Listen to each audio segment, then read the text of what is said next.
Salut à tous, c'est la salle. Dans cette vidéo, on va parler des DNS, ce qu'ils offrent et des risques si vous en utilisez.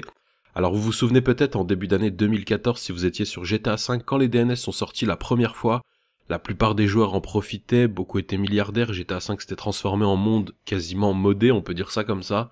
Mais Rockstar a réagi en remettant les gens à zéro, en leur retirant leur argent, etc. Enfin bref, c'était l'anarchie, mais les remises à zéro ont été très nombreuses aussi.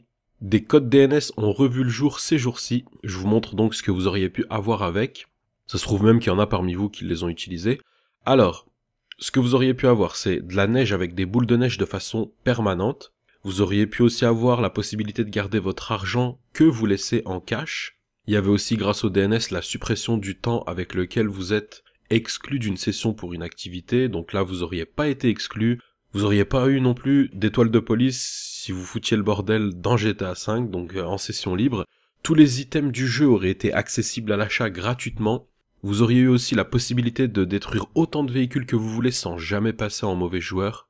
Et enfin, vous auriez eu l'augmentation de votre santé. Alors, vous pouvez recevoir beaucoup plus de balles qu'un joueur normal, mais vous mourrez quand même au bout d'un certain temps. Donc c'est pas un god mode non plus. Alors voilà pour les possibilités qu'offraient les DNS, d'ailleurs ça ressemble exactement aux possibilités qu'ont les joueurs qui font des mods sur GTA V, donc sur les consoles ancienne génération. C'est sûr que quand vous voyez tout ça, ça donne sûrement envie à certains d'essayer, parce que ça doit sûrement être fun de pouvoir faire tout ça, et je comprends, sortir de l'ordinaire, c'est toujours un peu plaisant. Sauf que là il y a deux choses. Alors la première, c'est que quand vous allez sur la page de celui qui propose les DNS, voilà sur quoi vous tombez. Donc vous tombez là-dessus, c'est écrit page web inaccessible. Donc déjà là, on voit que cette histoire de DNS, c'est le truc de trop qu'il fallait éviter. Mais la deuxième chose, c'est que des joueurs se sont déjà fait bannir après avoir utilisé les codes DNS, donc les codes DNS qui tournent ces jours-ci.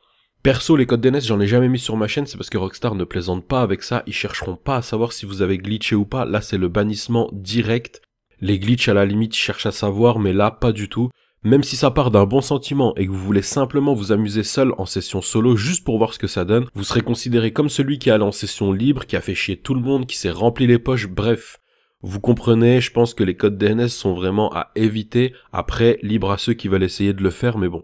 Au moins là, vous savez ce que vous risquez, il y aura pas de surprise. Ces fameux codes DNS, ils sont disponibles sur console nouvelle génération, alors qu'avant c'était sur ancienne génération. Donc là, je peux vous assurer que Rockstar ne laissera pas faire, donc ça sert à rien de s'embêter avec ça. Faites attention à vos comptes, c'est devenu difficile de se faire de l'argent sur GTA V. Donc moi, à votre place, je tenterai pas de tout perdre. D'ailleurs, moi, je le tente pas tout court, je suis aussi un joueur. C'est tout pour cette vidéo, et moi je vous dis à tout à l'heure. Ciao, ciao.